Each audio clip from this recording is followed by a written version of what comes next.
क्या आपने कभी सोचा है कि सब्र की एक मिसाल मौत को भी झुका सकती है? एक सहाबी ने दिल से कहा, मैं नबी करीम सल्लल्लाहु अलैहि वसल्लम को अपने घर दावत देना चाहता हूँ। घर सादा था मगर नीयत बहुत बड़ी। बीवी ने खुशी से हामी भर दी और खाना तैयार होने लगा। इसी दौरान घर में एक नासमझी भरा लम्हा आया। बड़े बेटे ने खेल ही खेल में वह काम कर दिया जिसका अंदाजा उसे खुद भी न था।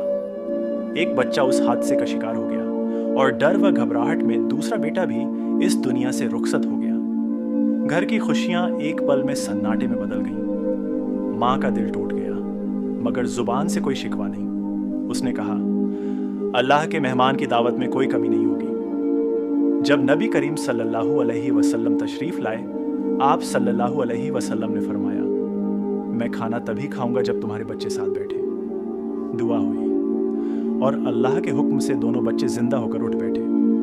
याद रखो, सब्र, यकीन और अल्लाह पर भरोसा कभी खाली नहीं जाता।